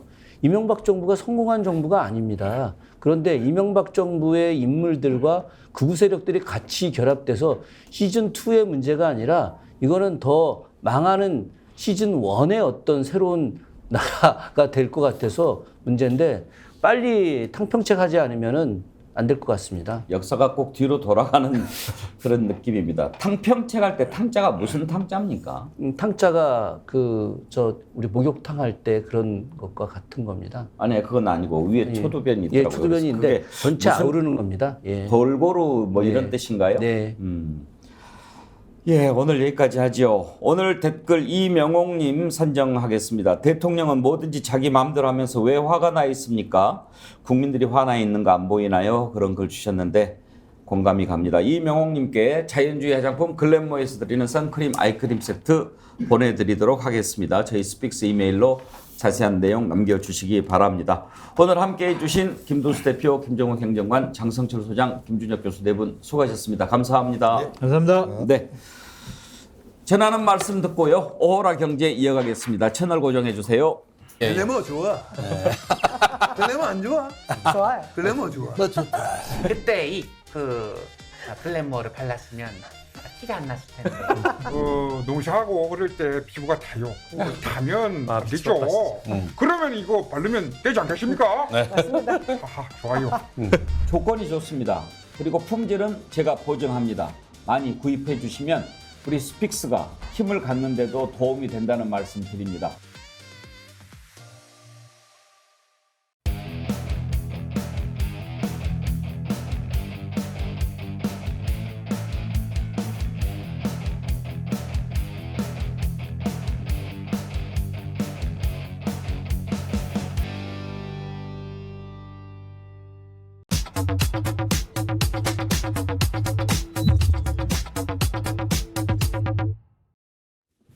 네, 오호라 경제 시작하겠습니다. 오늘 최양호 인포스탁 데일리 기업정책연구원장 함께합니다. 어서 오십시오. 네, 반갑습니다. 돈 좀 버셨나요? 무슨 돈이요? 뭐 요새 뭐 돈을 잘 벌어야지 뭐. 오늘 돈 버는 얘기 해주시려고 그러는 거예요? 아니 이제 오늘은 좀 자랑만 깔고 예. 돈 버는 얘기 이제 다음 주에 해야죠. 어떤 걸로 돈을 버는 거를 얘기해 주시려고 그래요? 아니, 그 돈 버는 방법이 여러 가지가 있잖아요. 우리가 이제 속지 말아야 돼 일반은. 일단 속지 말아야 되는데 예. 오늘은 어떻게 하면 속지 말 것인가. 이게 중요하거든요. 제일 중요하죠. 아니 저기 나한테 사기치는 거짓 정보에 속아서 예. 돈을 안 잃는 것이 돈을 버는 방법이다. 그렇죠. 오늘 그 얘기를 해주시려고. 나한테 사기치는 놈은 예. 처음에 사기치면은 예. 그놈이 나쁜 놈이잖아요. 예. 두 번째 똑같이 당하면 내가 잘못된 거거든요. 그럼 오늘 돈 버는 방법을 주제로 얘기해 주신다 이 말씀이죠? 그렇죠. 이야, 오늘 엄청나게 많이들 보실 것 같은데 그러면 자, 돈 버는 방법 1위 사기를 당하지 말아야 된다. 그럼요. 사기지 말고. 하기야 제가 네. 그런 얘기 들은 게 있어요. 뭐요? 인생의 성공은 좋은 사람을 많이 만나는 데 있는 것이 아니다. 아니다. 개새끼를 만나지 않는 데 있다. 이 떨리는 가슴이 확 어떡하지? 와닿죠? 이야. 그런 놈 한 번 만나면 그냥 한 방에 한 방에 가는 거예요. 예. 하여튼 뭐 지난 30년간 참 훌륭하게 옆에서 이렇게 서로 정을 나눌 수 있었던 거 감사드립니다. 근데 내 돈은 많이 따먹었잖아요, 그죠? 자, 근데 어떤 것들이 그러면은 사기가 됩니까? 가짜 뉴스? 가짜 뉴스죠. 예. 그리고 가짜 뉴스는 경제 가짜 뉴스는요. 예. 누가 만드냐면 다 전문가들이 만들어요. 그다음에 지성인 오죽했으면 가짜 뉴스가 한국 경제를 망친다는 세미나까지 했겠습니까? 그다음에 이제 우리나라의 이제 언론의 이제 문제점도 있죠. 예. 언론이 이게 이제 우리가 어떤 정부 종속적인 정권의 어떤 종속적인 부분도 있지만 지금까지도 자본의 종속적인 부분들이 굉장히 많거든요. 예. 뭐 다른 나라 보면요, 이 뭐 그 회사의 구조를 보면은 이 광고하고 구독료가 제일 크지 않습니까? 예. 우리나라는 광고하고 구독료의 이 비율이 8대2 정도 돼요. 그러니까 자본 종속적이라는 얘기를 들을 수밖에 없는 거죠. 없죠. 예, 근데 이제 뭐 외국 같은 경우는 5.5 대 4.5 뭐 이 정도 예. 나오거든요. 그러니까 좀 자본에서 굉장히 뭐 후리하게 자기네들이 쓸 수 있는 부분들이 잠깐만 있고. 이제 정리를 합시다. 지금 네. 말씀하신 것은 가짜 뉴스를 만드는 쪽도 주의해야 되고 네. 그런 가짜 뉴스를 심는 언론도 주의를 해야 된다. 네. 왜냐하면 일부 언론은 광고 비중이 너무 높기 때문에 광고로 돈 벌 욕심에 그런 가짜 뉴스를 만들 수도 있다. 지금 이런 말씀이신 그럼요. 거죠? 그러니까 이게 뭐 사례들로 그러면 한번 좀 이제 사례들 보면 뭐 우리 4대 일간지에 이제 광고들이 나오잖아요. 광고의 22%가 부동산 광고입니다. 근데 부동산 광고를 내려 그러면요. 전날하고 뭐 그 다음 날에서 전문가라고 부르는 사람들이 한 20개 내지 30개의 기사를 올려줘요. 예. 다 이분들이 뭐냐면 다 이 공급에 문제가 있다고 하는 그런 톤을 갖고서 얘기를 합니다. 지금 우리가 얘기 많이 들었죠. 공급 부족 때문에 우리 부동산 가격이 올라간다. 그럼 그 전에 뭘 쓰냐면은 부동산 가격 올렸습니다를 실거래가가 아니고 호가로 기사를 쫙 뽑아요.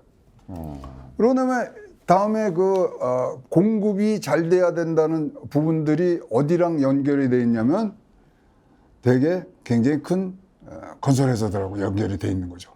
그러면 그 언론이라고 하는 거는 이른바 영향력 있는 레거시 미디어도 포함이 됩니까? 100%죠. 거기서 나온 자료가 22%예요. 이 전체 이런 큰 4대 일간지의 광고의 22% 정도는 부동산인데 그거를 만드는 과정들을 보면 다 거대 자본하고도 연결이 돼 있는 부분들이죠. 그걸 뺄 수가 없잖아요. 그러니까 그런 부분에서 가짜 뉴스 그다음에 간짜와 제일 참 우리가 당하는 건 가짜하고 진짜를 섞어서 내는 거예요. 예. 그러면 당해낼 수가 없어요. 우리가 이제 뽑아 보니까 이렇게 됩니다. 진짜 뉴스는 한 20% 돼요. 경제 뉴스. 자, 진짜로 뭐 분석을 잘. 그다음에 진짜하고 가짜를 섞은 게 67%. 그다음에 완전히 가짜인 게 13% 정도 되는 거예요. 그건 어디 자료예요? 이거는 제가 이제 뽑아서 지금 우리 분석들을 분석을 해봤더니 그렇게 지금 나오고 있는 거거든요. 그다음에 가짜가 온라인 속도에서 퍼지는 이 속도가요 진짜보다 6배가 빠릅니다. 그러니까 지금 1,500 그러니까 클릭수 1,500 평균 도달 시간 이런 거를 뭐 기준으로 해보면은 가짜가 1,500개 올라가는데 10시간이 걸려요. 진짜가 1,500 클릭수 가려 그러면 60시간이 걸립니다. 그러니까 가짜가 더 세요. 근데 우리가 이제 바뀌는 이런 가짜 뉴스들이 이렇게 어떤 각색된 뉴스들이 새로운 정보거든요. 뭐 듣도 보도 못한 게 이렇게 뭐 포장지를 해서 들어오면 새로운 정보구나. 야, 이건 주식시장에서 이제 먹히겠네. 이러한 부분들로 굉장히 갑니다. 그래서 경제의 이제 이 부분들이 사실 이제 경제 뉴스를 보는 데는 기본 지식이 필요한데 거기다가 진위 파악까지 시간이 굉장히 걸리고 그다음에 이걸 또 로 데이터를 찾아야지 뭐 그다음에 제일 문제는 전문가들이 이거를 자기의 어떤 관점이라는 게 정파성까지도 다 포함이 되거든요. 그래서 딱 그걸 쓰기 시작하면은 우리도 당하는데요, 뭐. 자, 이제 경제 관련해서 가짜 뉴스를 조심해야 된다. 특히 이제 부동산 쪽에 가짜 뉴스가 많다.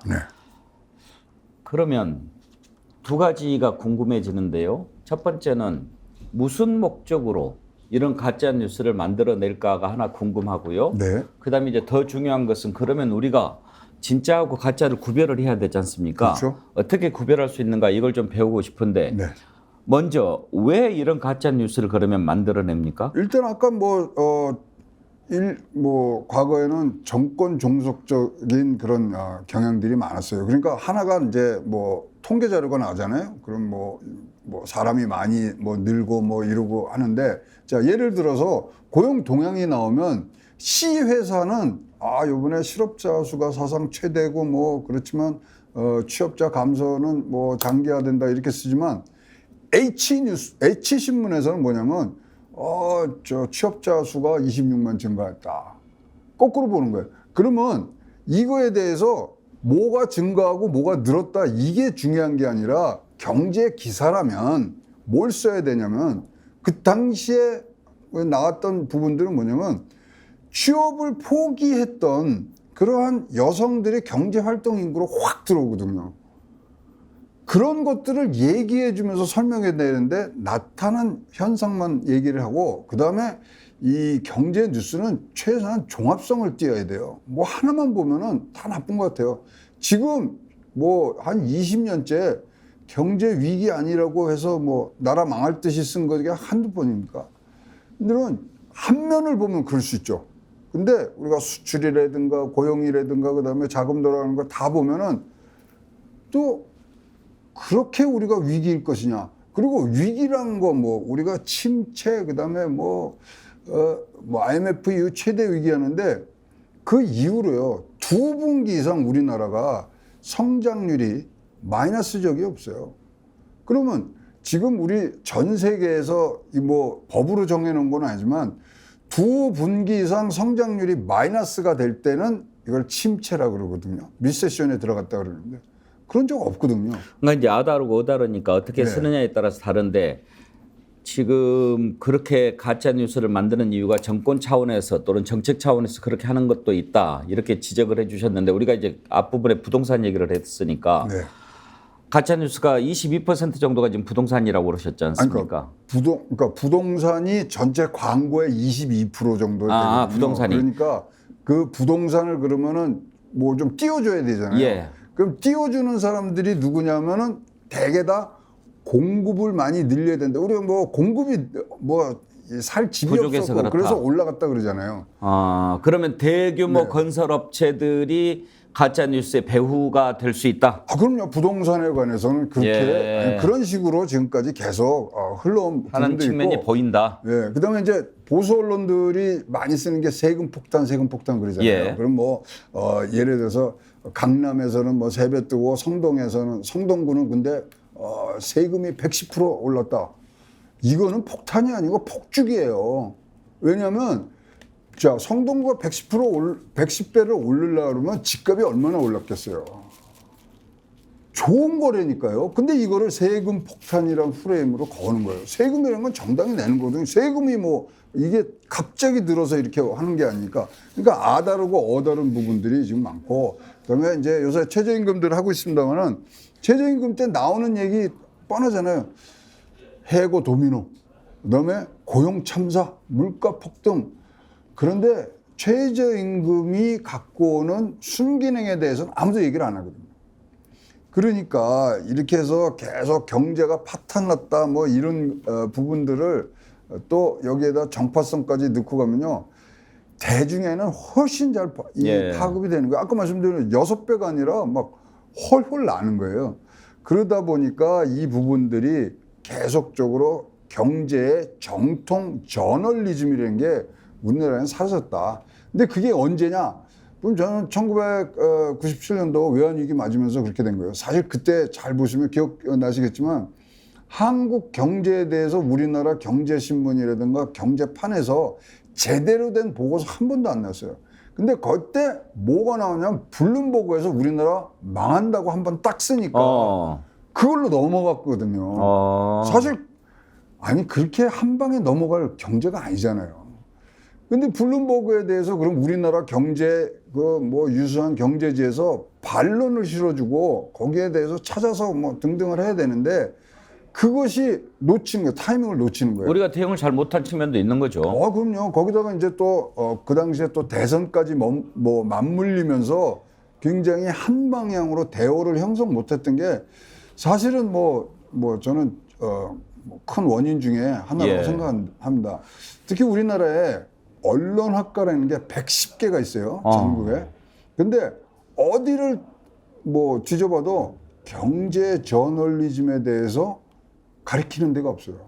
경제는 진짜 전문성을 갖고 폭넓게 종합적으로 써야 된다. 뭐 이거 한마디 가리키는 데가 없습니다. 경제신문은 있는데. 예, 경제신문인데 저 언론계 쭉 계셨으니까 잘 알겠지만 경제부에 이제 처음에 배속이 되면 다 누가 가르치냐면 선배가 가르치잖아요. 그러니까 선배가 쓰는 것이 큰 프레임으로 남는 거예요. 그러면 어느 신문사를 가느냐에 따라서 쓰는 방식이 달라지는 거예요. 그래서 경제 저널리즘을 가야 되고 일단 여러분 경제신문을 이제 잘 읽고 뉴스를 잘 하시면 일단 이 기사의 출처가 그러니까 이 기사를 쓰는 통계의 출처가 어딘가가 명확히 밝혀졌느냐가 사실 보셔야 돼요. 자, 이제 방법으로 들어가는 거죠. 속지 않는 방법. 속지 않는 방법. 그 다음에 이 사람이 2개 이상의 출처와 근거를 인용했느냐 안 했느냐. 그게 사실은 제일 중요한 거예요. 그래서 근데 그거를 하는 신문들이 있을까? 지금 뭐 굉장히 많이 못 보죠. 못 보죠. 그냥 딱 하면 같이 뭐 사실 우리는 이제 두 개로 나눠져 있는 상황에서 뭐가 오면 뭐 지금 뭐 경기 위기 뭐 이 전체가 뭐 앞길이 안 보여 등등 하고 희한한 게 미국 언론 경제 언론하고 한국 경제 언론하고 하면요 우리나라는요 꼭 뭐를 얘기를 하냐면 경제 기사에 미래를 얘기해요. 아니 경제 기사 아니 무슨 전문가도 아니고 우리나라 경제 기사 헤드라인에 나오는 미래들 뭐 지금 뭐 경제 참사가 나서 뭐 앞길이하다. 노벨 경제학상 받을 사람들도 못 쓰는 기사예요, 이건. 그래서 사실 이름은 걸러줘야 되는 부분들이 요새 뭐 개인 매체도 많고 그러니까 기성 언론에서 팩트 체크를 해줘야 되거든요. 예. 근데 뭐 기성 언론이라는 거 아까 말씀하셨지만 사실 자본 종속적인 부분이 너무 크기 때문에 혹시 그러면 부동산 관련한 가짜 뉴스 사례 가운데 네. 뭐 이렇게 어디 매체라고 밝히지는 않고 대표적으로 좀 소개할 만한 그런 기사 하나 있습니까? 기사는 기사보다 예. 자 이제 이걸 띄워야 되겠다 예. 그러면 일단 부동산 가격부터 쓰잖아요. 예. 그러면 호가를 중심으로 가격들을 쭉 뽑아냅니다. 호가는 내려올 수도 있고 올라갈 수도 그렇죠. 있는 겁니다. 되게 이제 높죠 호가는 거기서 이제 규정해서 하는 부분들이 있어서 그래서 부풀리는 거예요. 그 다음에 가격을 이제 뭐 가격 인상 뭐 이런 얘기들 많이 나오잖아요. 그리고 아우 물가가 너무 비싸다. 그러면은 물가가 너무 비싸다고 한 부분들은 그냥 동네 소매점 가서 물가 조사하면 돼요. 물가 떨어졌다는 얘기 하려고 그러면요 하나로를 갑니다. 대규모 이 대형점에 가서 거기서 조사해 갖고 나오는 부분들이. 그래서 이게 전체적으로 안 맞춰져 있는 부분들이 있고요. 이러다 보니까 대개 이제 이 보수 정권과 이제 우리가 진보 정권으로 뭐 굳이 나눈다 그러면 이러한 것들이 활발해지는 부분들이 대개 보수 정권에서 좀 많이 활발해졌던 그런 지금 뭐 전례들이 있습니다. 자 그러면 네. 우리 원장님한테 이거 하나 물어봅시다.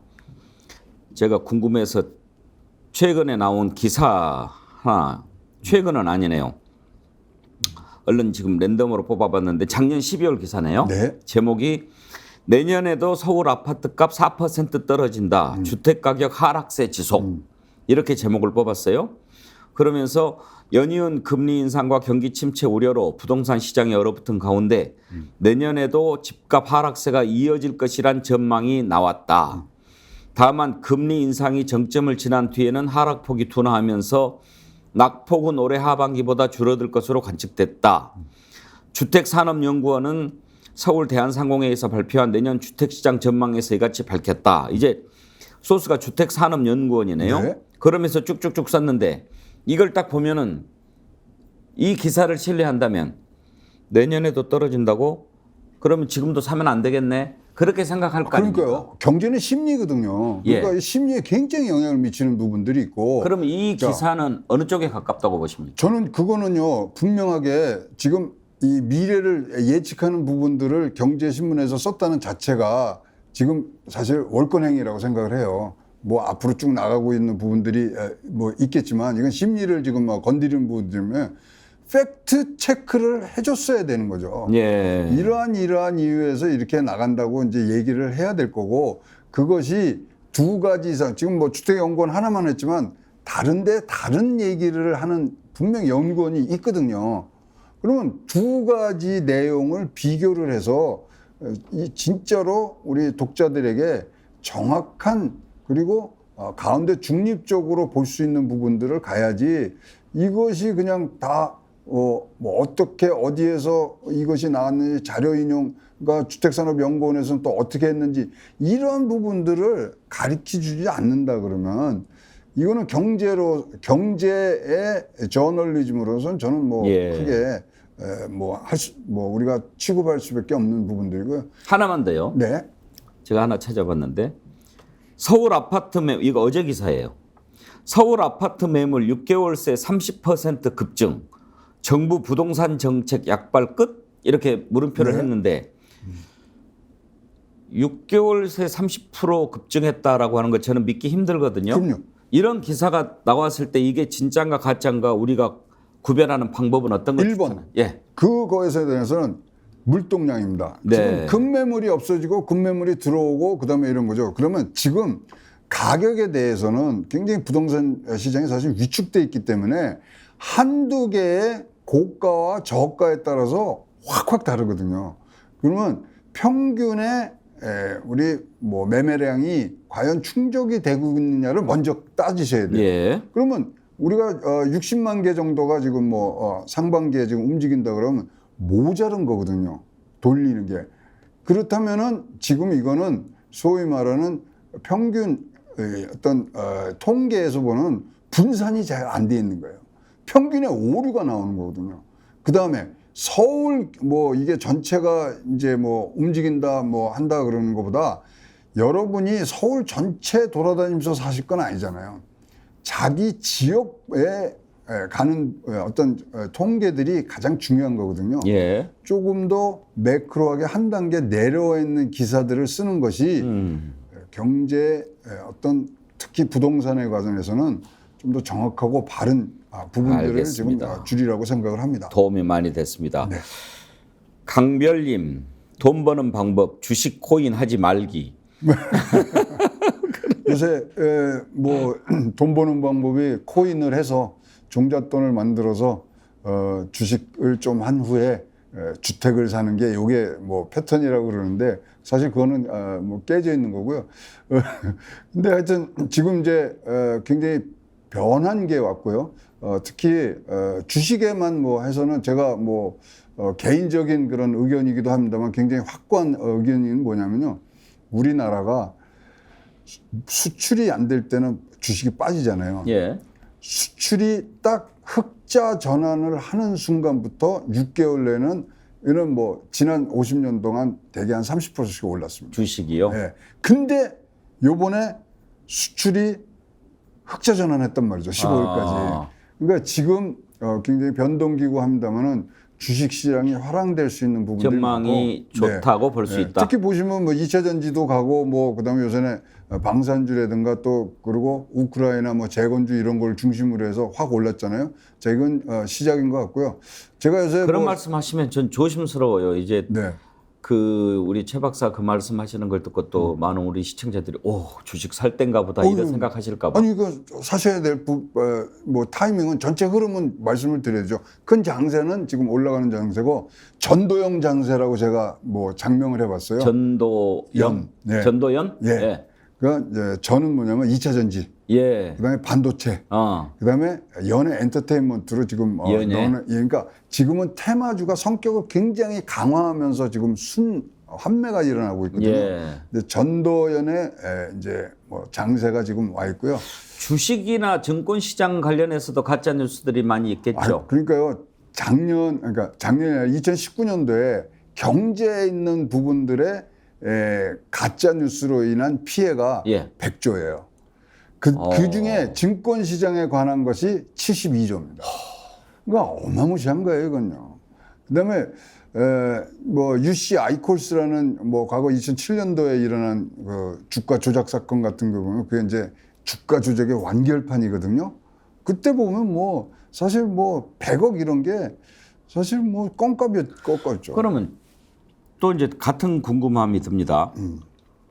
아까 부동산 쪽의 가짜 뉴스 같은 경우에는 이제 대규모 건설업체들이 뭔가 좀 뒤에서 그런 배후 세력으로 작용을 한 탓이라고 볼 수가 있다면 주식 같은 경우에는 누가 배후입니까? 가짜 뉴스의 배후가? 지금 뭐 리딩방이라든가 그다음에 그런 사람들이 영향을 미칠 수 있나요? 굉장히 많이 미치죠. 지금 뭐 해서 모아서 가고 그러니까 주식에 대해서 잘 모르고 그다음에 주식에 대해서 이게 사실 주식 시장에 있는 뉴스들은요 진짜와 가짜가 항상 섞여서 댕겨요.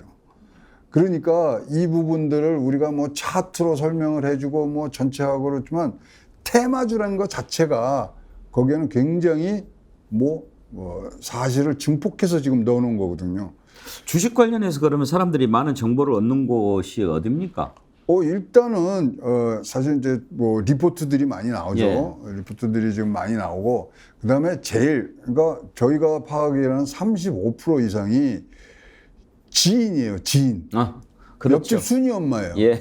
근데 여러분 이제 한번 여러분들도 체크해 주실 게 누가 와요. 그랬더니 옆집 순이 엄마 와서 요번에 이 주식 좋대요. 팔아봐요. 아우 반찬값 벌었어요. 이러잖아요. 그럼 여러분들이 딱 하나 질문하셔야 돼요. 아니 왜 그렇게 좋은 정보를 저한테 주세요? 왜 그런지 한번 설명해주세요. 설명을 못하면 여러분 그거 사시면 안 되는 거예요. 네. 그래서 뭐 많은 정보들이 참 진짜 정보의 홍수에 있습니다만은 일단 여러분들이 체크하셔야 되고요.